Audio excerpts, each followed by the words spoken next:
কেন আসছেন আপনি? আমি আসছি কারণ হচ্ছে আমি যে আইনি আদালত বা যে কোনো একটা আইনি সমাধান যেটা পাওনা ছিলাম, এটা কিন্তু পুলিশ বা প্রশাসন বা যে যারা হচ্ছে এই কাজে নিযুক্ত ছিলেন তারা কিন্তু আমাকে কোনো রকম হেল্প করে নাই। তো সেই ক্ষেত্রে রাজনীতিবিদ এবং বিভিন্ন রিপোর্টার্সদের সাথে অনেক আলাদা আলাদাভাবে কথা বলেছি। তো সেই ক্ষেত্রে রাজনীতিবিদরা আমাকে প্রেস ক্লাবের মানে শরণাপন্ন করে, কারণ হচ্ছে বিভিন্ন মিটিংয়ে আমাকে জিজ্ঞাসাবাদ করে। তখনই আমি জানতে পারি যে প্রেস ক্লাবে বা প্রেস ব্রিফিংয়ে হয়তো বা আমি এইটার সলিউশন পাবো। কারণ হচ্ছে একজন রিপোর্টারই হচ্ছে সব জায়গায় সম্পর্কিত আইডিয়া বা তথ্যাদি নিতে পারে, যেটা কিনা আমরা সাধারণ জনগণ যারা ভিকটিম তারা কিন্তু সহজে নিতে পারবো না। যার কারণে হচ্ছে আমার যে পাওনাদি ছিল এই রিলেটেড কথা বলতেই আমি আসছি। আর হচ্ছে পাওনাদি নিতেই এসেছি মূলত হচ্ছে রিপোর্টার্সদের মাধ্যমে, কারণ হচ্ছে আমার আর কোনো ওয়ে নেই। মূল দাবিটা কি আপনার? মূল দাবিটা হচ্ছে আমি হচ্ছে সনদপত্র যেগুলো হচ্ছে লিগ্যাল ওয়েতে আমার পাওনা ছিল, আমি পরীক্ষা দেওয়ার ব্যতিরেকেই পেতাম, বাট ওগুলো কিন্তু আমি এখনও পাইনি। আর হচ্ছে আমি যখন স্কুল কর্তৃপক্ষ বা কলেজ কর্তৃপক্ষের কাছে গিয়েছি, প্রিন্সিপাল ম্যাডাম কিন্তু সামহাও মিসিং। আর আমি বিভিন্ন রকমের সাংস্কৃতিক অনুষ্ঠান প্লাস হচ্ছে বিভিন্ন রকমের যুব ক্রীড়া মন্ত্রণালয়ের অধীনে খেলাধুলা পার্টিসিপেট করেছিলাম। তো সেই ক্ষেত্রে স্টেজ ছিল, তারপরে হচ্ছে মানে অতিথি ছিলেন যারা কিনা হচ্ছে প্রাইজ গিভিংয়ের জন্য আসছিল, বাট হচ্ছে আলটিমেটলি কেন প্রাইজ গিভিংটা হয় নাই এই রিলেটেড কথাবার্তা হয়তো বা টিচাররাই বলতে পারবে। আমি যতটুকু জানি আমি প্রাইজ পাওয়ার যোগ্যতা ছিল আর আমি ফার্স্ট হয়েছিলাম। তো আমার মনে হয় এই জিনিসটা প্রেরণামূলক ছিল বা প্রণোদনামূলক ছিল, বাট হচ্ছে টিচাররা কোনোভাবে এটা গ্যাপ করছে বা হচ্ছে তৎকালীন কোনো প্রশাসনিক বা রিপোর্টার্স কর্তৃক হচ্ছে কোনো রকম গ্যাপ ছিল, যার কারণে আমি এখন মানে এই প্রেস ক্লাবে আসছি। আজ কত বছর যাবত আপনি চেষ্টা করতেছেন? আমি 5 বছর যাবত হচ্ছে খোঁজ করছিলাম যে হচ্ছে কীভাবে এটার সমাধান আনা যায়, কারণ পারিবারিক ঝামেলাও আছে, আদালত কর্তৃক কোনো সমাধান আমরা পাইনি। তো সেই ক্ষেত্রে হচ্ছে আমি 5 বছর ধরে সার্চিং করতে করতে 2 বছর যাবত হচ্ছে প্রেস অনেকের সাথে কথা বলেছি, আর 1 বছর ধরে আন্দোলনরত আছি। এখন কোনো আপডেট আছে আপনার?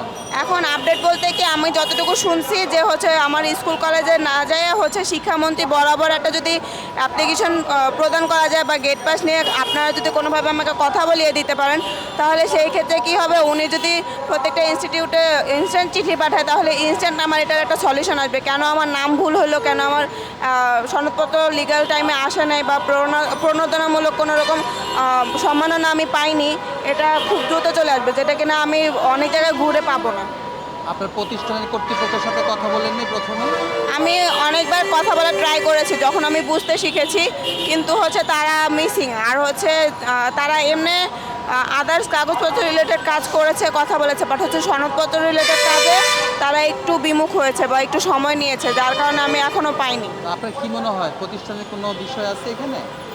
আমার মনে হয় প্রতিষ্ঠান বিষয় আছে কিনা নাকি হচ্ছে শিক্ষামন্ত্রীর বা শিক্ষা মন্ত্রণালয় থেকে ভুল আসছে আমি সঠিক জানি না, কারণ আমি কোনো রকম চেঞ্জের জন্য আবেদন করি নাই। কারণ হচ্ছে এই জিনিসটা যদি শিক্ষা প্রতিষ্ঠান থেকেই আমি পেয়ে থাকি তাহলে হচ্ছে আমি বলবো যে হচ্ছে এটা শিক্ষা প্রতিষ্ঠান থেকেই কিন্তু একটা আবেদন করে দিলেই হয়। আমি কেন শিক্ষার্থী হয়ে বিভিন্ন জায়গায় মাঠে মারা যাব, কারণ আমি তো এই বিষয়ে তখন জানতাম না। পিএসসি যখন আমি দিয়েছিলাম মাত্র 10 বছর বয়স, তো আমার মাথায় যদি এই প্রেশারটা দেওয়া হয় তাহলে জেনে বুঝে হচ্ছে এটা আমার ব্রেনের উপর চাপ সৃষ্টি করা, কারণ আমি এত বড় তখন হই নাই।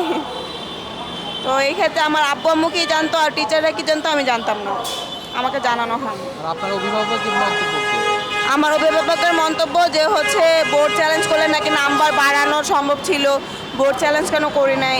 তারপরে হচ্ছে নামপত্র নাকি চেঞ্জের জন্য একটা অ্যাপ্লিকেশন বিষয় আছে, আবার হচ্ছে সনদপত্র কেন পাচ্ছি না, এই রিলেটেড মন্তব্য আমার আব্বু আম্মুর আছে। আর হচ্ছে আব্বু আম্মুর কথা হচ্ছে আব্বু আম্মুর নামের সাথে আমার নামের সনদপত্রের মিল নাই, সো তারা আমাকে ওয়ারিশনও দিতে চাচ্ছে না, যে যার মতো আছে, আমাকে এখন পরিচয়ও দেয় না। এলাকাবাসীও হচ্ছে বিভিন্ন রকমের কনফ্লিক্ট করা, বিভিন্ন রকমের কথা বলা আলোচনা করা, এগুলাতে কোনো কিছুতে বাদ রাখে নেই।